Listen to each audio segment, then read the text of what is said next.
In 2025, the supernatural thriller series The Bondsman made a shocking debut. The story kicks off with a bang. It all begins with a bounty hunter named Hub. To capture a wanted criminal with a bounty of $15,000, Hub heads alone to Clyde's hideout. When he realizes the fugitive has no intention of surrendering, Hub pries open the air vent and shoves a hornet's nest inside. Then he quietly waits by the door. Suddenly, screams erupt from inside, and the terrified fugitive bursts out, running straight into Hub's trap. Just as the man tries to escape, Hub hits him with a heavy blow. He thought the bounty was in the bag, but to his shock, this wasn't his target at all. What Hub didn't know was, this was a carefully crafted trap set just for him. Accompanied by Billy's sinister smile, Hub is knocked to the ground. Luckily, he's wearing a bulletproof vest, but Clyde isn't about to let him off the hook. He swiftly holds a knife to Hub's throat and slashes it without a second thought, and that's when the real story kicks into high gear. Suddenly, 3 claw marks appear on Hub's arm, bringing him back to life. As his consciousness returns, Hub realizes he's been dumped between the walls of the room. There's no time to question how he came back. He smashes through the wall with all his strength. When he finally gets to his feet, Hub looks in the mirror and is horrified to see a gruesome wound slashed across his neck. At that moment, he hears a noise outside. Before he can hide, a man walks in and freezes in terror at the sight of him. Hub pounces and tackles him to the ground. Guns are no longer the scariest thing here. What's terrifying is a dead man still walking. Terrified, the man explains he was hired to dispose of the body. Since he's here, Hub figures he must know who ordered the hit. Without mercy, Hub throws him into the trunk and tapes up his neck wound.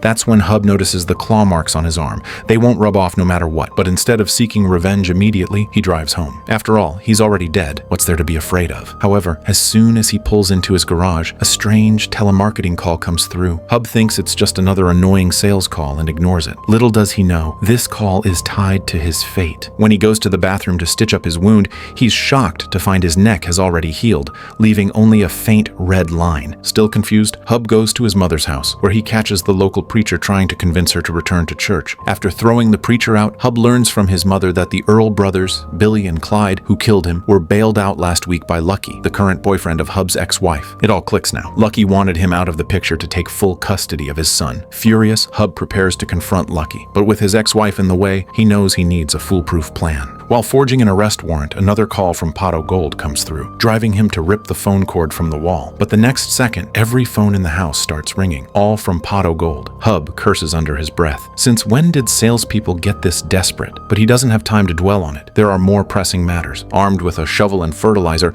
Hub heads to Lucky's bar, only to see his ex-wife singing on stage. Seizing the chance, he plans to arrest her, but his son suddenly shows up. Forced to abandon the plan, Hub tells his ex-wife that Lucky is a scumbag who had him attacked last night, but Marianne, seeing no scar on his neck, laughs it off as a joke. She hands him a custody agreement to sign so she can take their son and leave town. Frustrated, Hub leaves the bar and decides to take revenge on the Earl brothers. But as he passes the church, the preacher glares at him with glowing eyes and even starts chasing him. If Hub hadn't floored the gas pedal, he might have died all over again. Safely arriving at the hideout, Hub silently sneaks up on the guard. Using brute force, he kicks down the door and shoots Billy before he can react. Seeing Hub alive, Clyde is pale with terror. They'd killed him. How is he standing here? Shocked beyond belief, the three have no choice but to be tied to chairs by Hub. As Hub demands they lure Lucky here, Clyde suddenly spots the preacher at the window. Hub quickly cuts them loose and tells them to get rid of the preacher. Meanwhile, Hub hides in the back room with the man he captured. Looking outside, he witnesses a horrifying scene. The lights flicker wildly and screams echo through the night. Clyde's body is flung onto the roof and twisted into a grotesque shape by an unseen force. Billy doesn't fare much better. Through a crack, Hub sees the preacher's monstrous face lunging at them. Panicking, he fires, but the bullets do nothing. At the last second, Hub flees the house. Once outside, the screaming man falls silent. Hub skips his car and flags down a passing truck,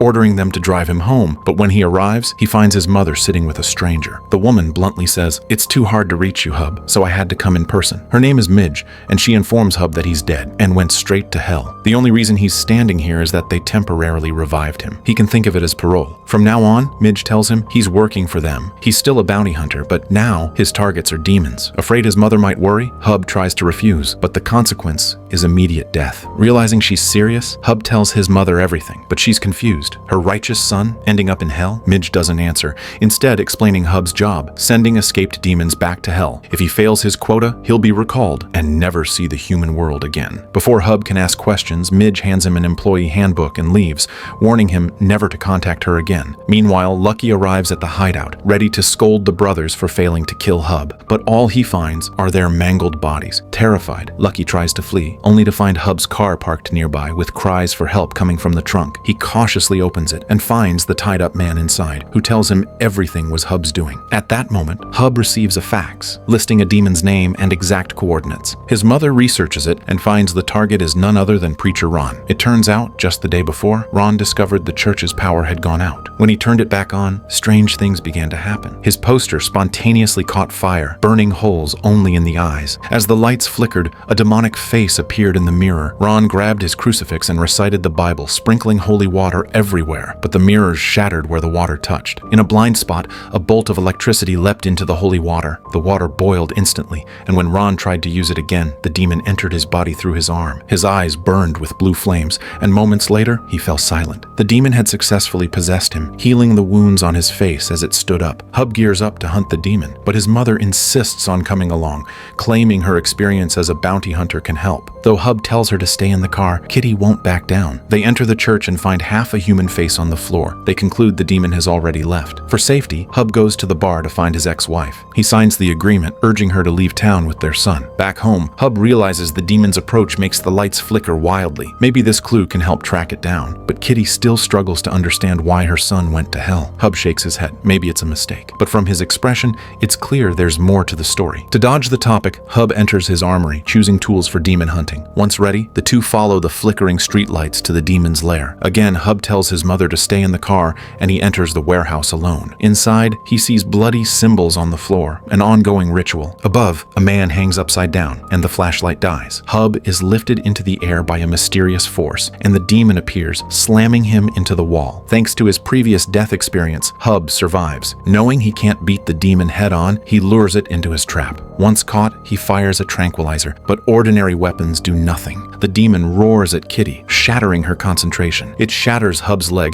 and as he reloads, the demon throws an iron barrel at him. Just as it's about to finish him off, Kitty shoots the demon, saving her son. Taking the chance, Hub topples a cabinet, crushing the demon's head. Hellfire erupts, sending the demon back to the underworld. They think the mission is over, but they miss the man in the corner filming everything. And another demon is already on its way. In the bathroom, water starts flowing by itself. A girl thinks it's her brother in the shower, but the tub is empty. When she tries to turn off the faucet, the shower turns on again. Other taps pour water as well, scaring the girl. Then, in the mirror, a demon's face appears. A mysterious force drags her into the air, slamming her into the tub. The girl struggles, but the force is too strong. Elsewhere, Hub gets chewed out by his mother, who worries he's slacking off and will be dragged back to hell. But Hub is cocky. If there was someone better for the job, hell wouldn't have picked him. He tells his mother to watch the fax, grabs a stack of files, and heads out. Hub intercepts Lucky's car. He wants to take his son to school one last time. Though Lucky is reluctant, Marianne lets him, thinking it's just a farewell. Trying to leave a good impression, Hub lets his son drive. But he has his own plan. On the way, Hub shows his son Lucky's rap sheet, calling him a scumbag and hoping Cade will talk some sense into his mother. But his son actually likes his stepfather, saying Lucky makes his mother happy and even bought them a house. Just as Cade gets out of the car, Hub stops him, insisting that Lucky's bad deeds will eventually backfire on them. Before his son can respond, his mother calls. She tells Hub a demon has appeared. The demon's name is Marphos, an ancient water entity from Egypt. The key is keep him away from water at all costs. Looking at the computer images, Kitty knows this is going to be tough. She tells Hub to be careful. Soon, the two of them arrived at their destination. Hub immediately began observing the outside of the house. Seeing the water pouring down from the upper floor,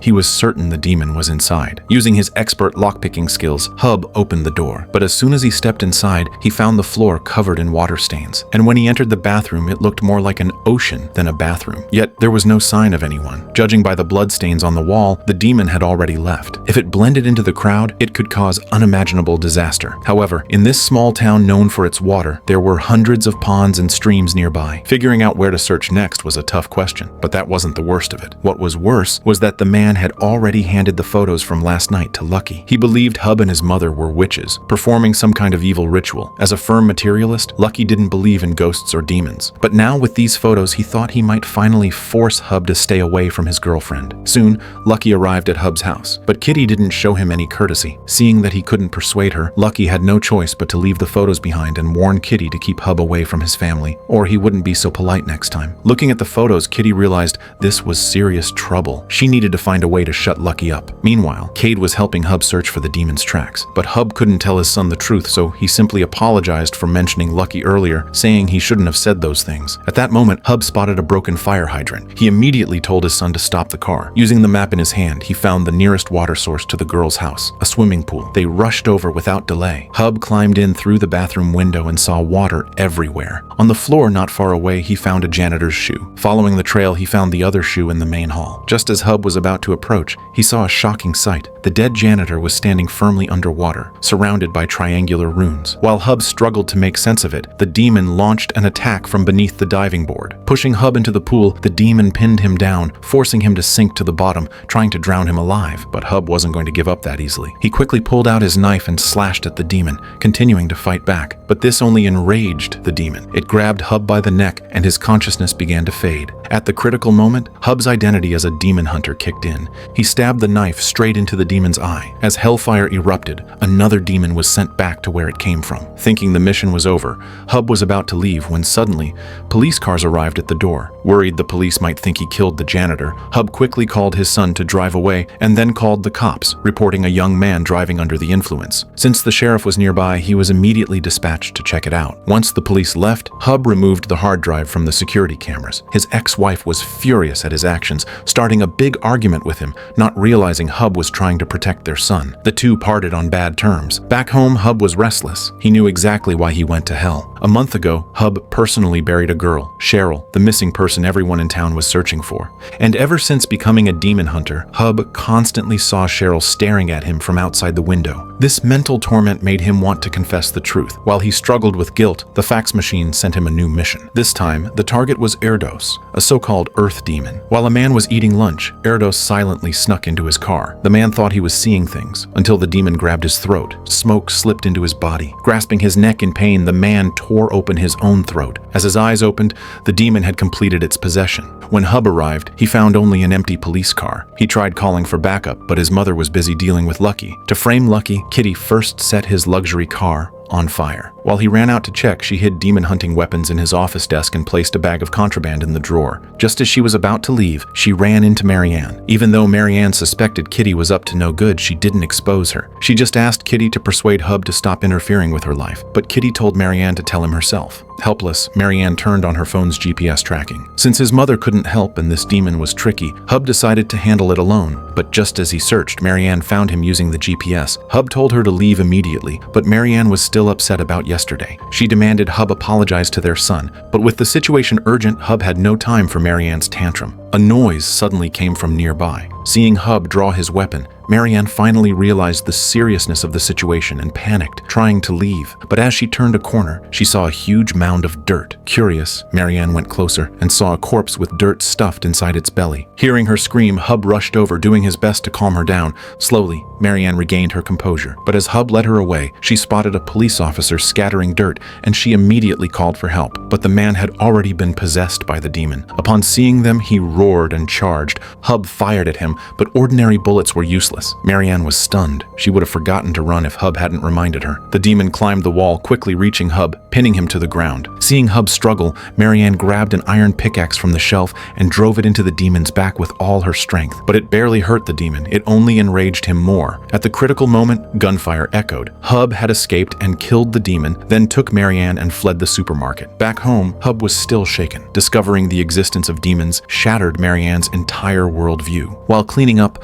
Hub studied the cases of the 3 demons and realized they seemed to be setting a trap. To figure it out, he called Midge, but she hung up, saying they weren't allowed to contact directly. Hub told her everything he had encountered. Yet like Kitty, Marianne was also puzzled why Hub went to hell. Hub still refused to tell the truth, making up a reason to brush them off. Finally, Marianne believed it was Lucky who ordered Hub's murder. She realized it was time to break up with Lucky. Hub seized the chance and urged her to take their son and leave town. Return only when it was safe. The police, acting on a tip, searched Lucky's bar and arrested him on the spot. It seemed like Hub and his mother could finally have some peaceful days. At the police car, Marianne announced her breakup with Lucky. After saying goodbye to Hub, she left town with their son. They thought everything was settled, but the sheriff sensed something was off, because earlier, Hub had called the station to ask about the male officer. This tiny mistake put him on the sheriff's radar. As the chosen demon hunter, Hub noticed something odd about the past few events. Just then, he saw his mother reading a demon encyclopedia. One page caught his attention. He seemed to realize something.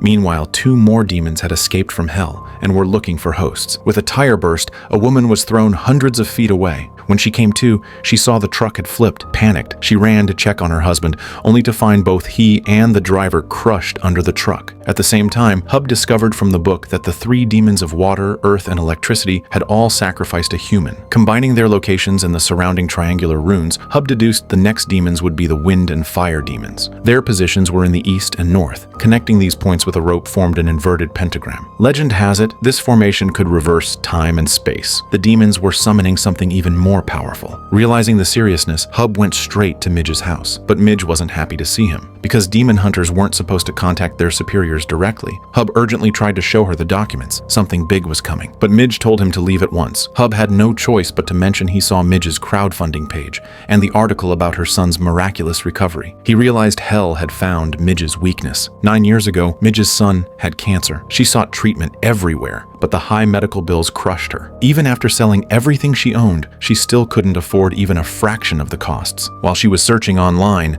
a pot o' gold advertisement suddenly popped up. It claimed that by simply filling out the form and selling your soul, the company could grant any wish the user desired. Midge thought it was just a scam ad and was about to close it, but then the form bizarrely started filling itself out. In the final clause, it clearly stated that as long as Midge confirmed the sale of her soul, the company would cure her son's cancer. Hope was right in front of her. Without hesitation, Midge pressed the confirm button. The next day, a man showed up at her door. He placed a fax machine in her house, saying this device could connect directly to hell. All future assignments would be sent through this fax machine. Confused, Midge asked him what her job actually was. The man explained that it was mainly recruitment. In the future, she might also be tasked with handling some human resources issues, such as dealing with returns or supervising bounty hunters. Simply put, Midge needed to find people and have them trade their souls for what they desired. And these traded souls would count toward her performance. But as her superior, the man would take credit for 1/3 of those souls, just as he himself had to submit his own quotas. After explaining everything, seeing that Midge still seemed skeptical, the man told her that even if she signed the contract, her son's condition wouldn't get worse. But if it all turned out to be true, she might actually see her son recover. These words moved Midge. She signed the contract immediately. Seeing this, the man pulled out an ink pad, his expression becoming somewhat awkward as he asked Midge to leave a fingerprint. Since she had already signed,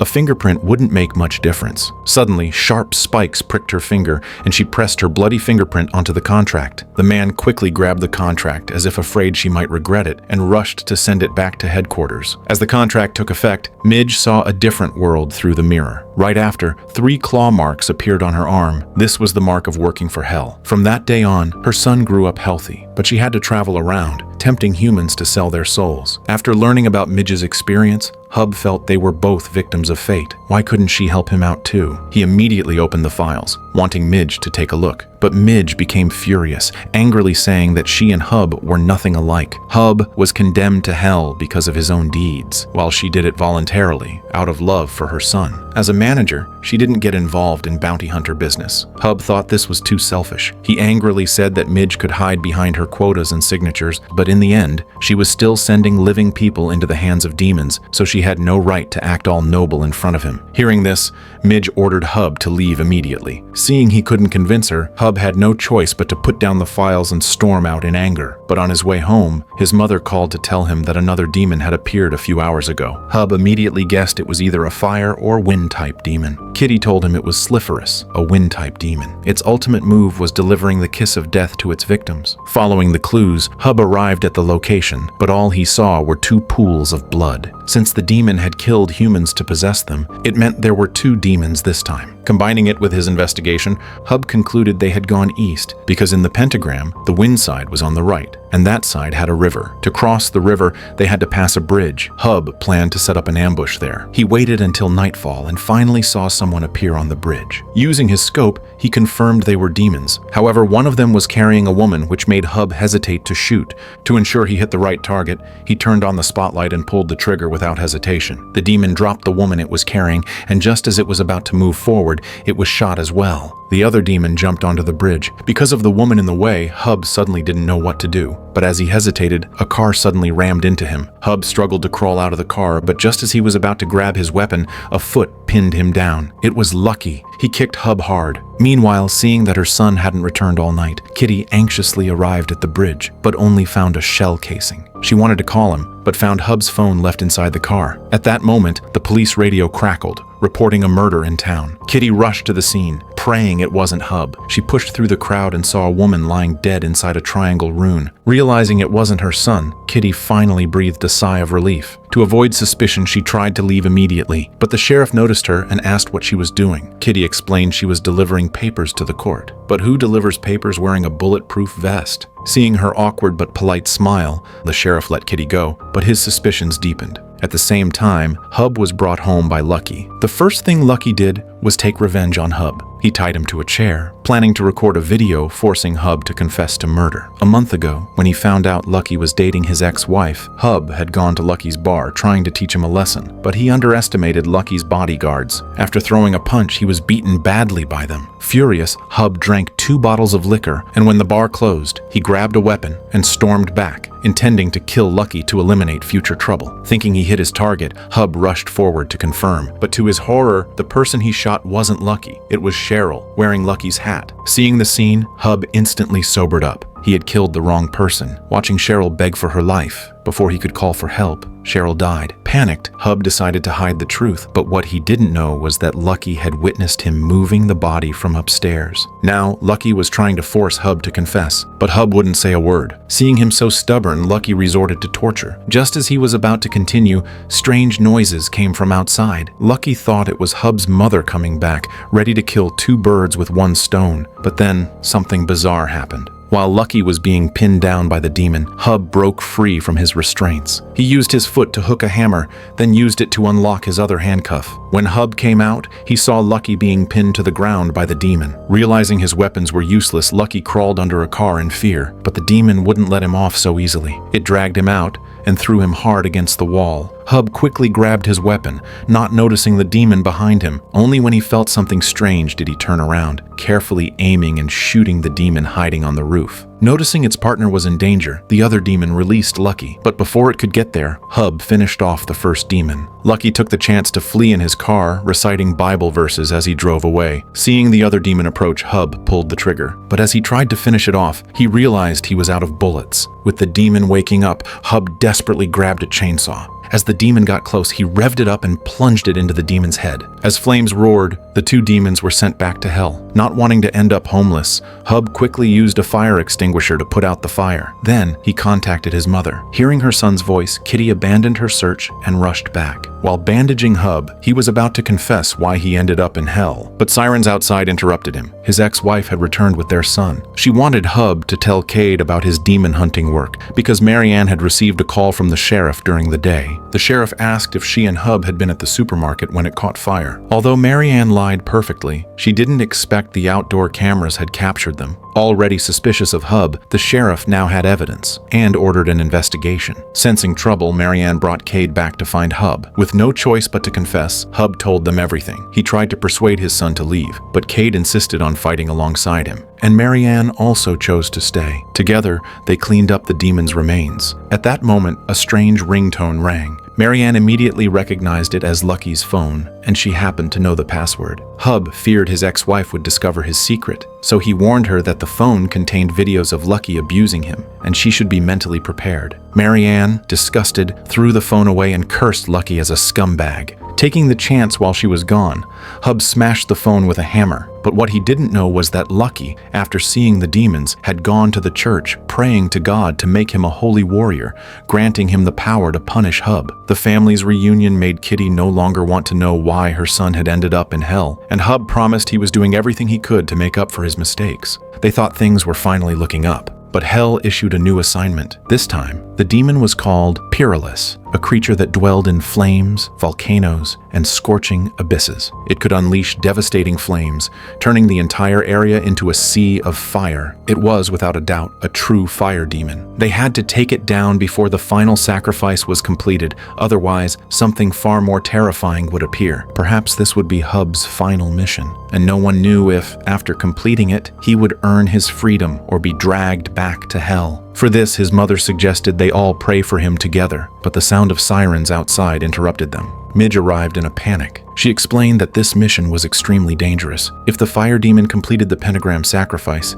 it would unleash one of the 7 sealed demons. This demon was once a bright angel, but later he rebelled against God and joined Lucifer's army. If this demon returned to the world, it would trigger a war between heaven and hell, and humanity would be caught in the middle, suffering endlessly. In simple terms, the apocalypse was coming. Hearing this, everyone sprang into action. Although Midge didn't want to get involved, for the sake of her son, she had no choice but to follow them to the neighborhood where the demon appeared. They disguised themselves as firefighters and began searching door to door. As a demon hunter, Hub could spot demons with his eyes alone, but Midge needed to use a mirror to see them. Yet after a thorough search, they found nothing. Instead, they encountered a lunatic who started shooting at them without warning. If not for Hub's quick reflexes, he would have been killed before even facing the demon. They hid behind a car in panic. Hub originally didn't plan to deal with the lunatic, but they had searched every house and found no trace of the demon. It seemed the demon was hiding in that man's house. Left with no choice, Hub asked everyone to distract the man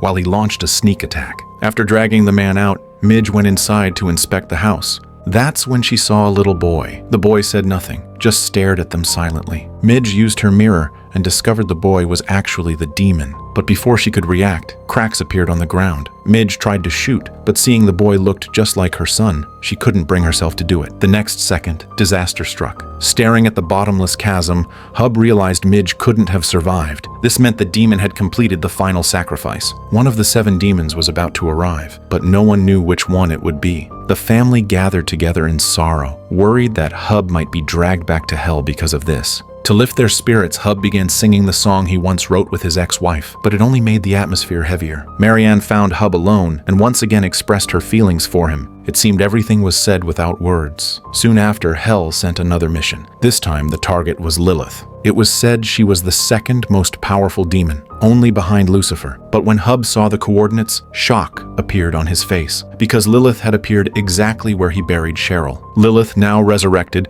appeared outside a brightly lit house, gazing at the spinning record through the window. The song playing inside made her intoxicated. But the next second, she was drawn by something else, spreading her wings and landing on a truck. It turned out the truck was playing even louder music, which attracted her. Hub rushed to the graveyard in a panic, but all he saw was an empty hole. He realized things had gone horribly wrong. But that wasn't even the worst part. The worst part was that Lucky had arrived at the police station, accusing Hub of being a murderer. He then handed the photos to the sheriff. Holding the solid evidence, the sheriff decided to arrest Hub and his entire family. Meanwhile, Hub had slept by the graveyard all night. Marianne brought him coffee, but seeing Hub's expression, Marianne sensed something was wrong. She asked about the hole behind him. Hub had no choice but to confess everything. He told them he had accidentally killed Cheryl, and now she had returned as the demon Lilith. Hub begged his family to fight this demon he had personally created. But upon hearing this, everyone turned their backs on him. Marianne resolutely chose to leave with their son. His mother shut the door in disappointment. In despair, Hub could only vent his anger on the wooden stakes in the backyard. But just as he was about to give up completely, a van arrived. A man laughed at him and ordered his people to get out, saying, "Don't mess this up again." To Hub's surprise, the dead Midge appeared before him. Midge told him that Lilith was their final mission. After this, they would both return to hell. Since the outcome was the same whether they did it or not, why not just give up now? Hub refused outright, but Midge told him she was doing this for her son. At least after she was gone, her family could still live in a world without her. These words moved Hub. Even if he ended up in hell, at least his mother, ex-wife, and son could live safely. Midge explained that Lilith was once an angel with a heavenly voice. This voice made God love her, but the other angels became jealous. They tricked her into joining Lucifer's rebellion, so God would cast her into a place without music. That was why Lilith was drawn to music. At that moment, she had already entered a diner in the town, immersed in the music. Meanwhile, Midge told Hub, though rumors said she planned to bring the apocalypse as revenge, the truth was that Hell's boss had feelings for her and wanted to possess her. Since she escaped last time, Lilith unleashed her fury on every man she encountered. She would use mind control to make them commit suicide. Right then, a clueless man approached her. The moment he touched Lilith, all the men stood up, tearing off their jaws, and the women all knelt before Lilith in worship. Facing such a powerful demon, Midge admitted she didn't know how to capture her, but she brought a clue. According to an ancient text, a monastery hundreds of years ago had once trapped Lilith. Looking at the drawing on the paper, Hub seemed to have an idea. They immediately headed to the wilderness. After they left, Lucky brought the police and arrested Kitty. Another team intercepted Marianne as she tried to leave. Seeing the strange pictures and runes on the wall, the sheriff thought the whole family was crazy. He had to arrest Hub as soon as possible. At the same time, Hub set up a speaker. Since music attracted Lilith like blood to a shark, he adjusted the frequency to 50 kilohertz. This would emit a signal that could cover at least 48 kilometers. Humans couldn't hear it, but for Lilith, it was deadly. They now had a way to lure her in, but how could they send her back to hell? Hub gave the answer. He told Midge to look closely at the lines on the paper. They formed a pentagram. If Lilith came into the world through it, maybe it could also send her back. Meanwhile, Marianne and Kitty were taken to the office. No matter how they tried to explain that Hub was innocent, the sheriff didn't believe them. He even threatened Cade's freedom to force Marianne to lure Hub to the bar. Midge and Hub used branches to create the rune and used coffee cans to simulate the pentagram. They placed 5 cans at 5 points, hiding them under leaves. The speaker was set in the center. As the switch flipped, deep music vibrated the earth. Far away, Lilith felt the call and quickly flew out of the diner. The women finally returned to their senses. Lilith landed at the edge of the pentagram but showed no intention of entering. Seeing this, Hub had no choice but to act as bait. Lilith, angered that someone interrupted her music, flew behind Hub and threw him into the center of the formation, pinning him against the windshield. But that wasn't enough. Lilith roared and carried Hub into the sky, intending to drop him from above. Seeing Hub in danger, Midge finally triggered the trap. As 5 runes lit up, the massive pentagram rose into the air. As the barrier closed, Lilith and Hub were trapped inside. Seeing no escape, Lilith charged at Hub in anger, but she didn't hurt him. Instead, she sat by the car, pleading with him not to kill her. She then offered him a deal. If he let her go, she would bring Cheryl back to life and free Hub from hell. To show sincerity, Lilith healed Hub's wounds first. Midge frantically warned him not to fall for it, but Lilith's next words deeply moved Hub. As long as Cheryl lived, he wasn't a murderer, and his family would forgive him. It was the perfect plan. Ignoring Midge's pleas, Hub agreed to Lilith's terms. He cautiously approached the can, allowing Lilith to act first. With a glow in her eyes, Lilith transferred into the body of a crow. The claw marks on Hub's arm faded. He was truly free. He kicked over the can, the pentagram dissolved, and Lilith flew away. Midge cursed Hub as a selfish bastard, but he didn't know he would pay a terrible price for this. He brought Cheryl, now resurrected, to Lucky's bar, mocking him mercilessly. His son and mother rushed in to warn Hub. The police were coming, but Hub looked utterly at peace. He explained that all the problems were solved. When he saw Marianne, he excitedly showed her his arm. The claw marks were gone. But within 3 seconds of happiness, the sheriff appeared and ordered his men to cuff Hub. Marianne ran into the lounge in tears. While she cried, a crow appeared on the coat rack. Not long after, Lucky arrived. He tried to comfort Marianne, but the next second, a mysterious force slammed him against the wall. As the haunting music played, Lucky couldn't help but tear off his own jaw. As Hub was dragged out of the bar, the music made everyone freeze. When Marianne reached the stage, all the men placed their hands on their faces, while the women bowed in worship. Under Hub's shocked gaze, Marianne transformed into the fallen angel Lilith. After the song ended, she told Hub, "The devil will never stop coming up. Not for me, so not for Marianne. Serve me if you want her to live." That was the end of Season 1 of The Bondsman.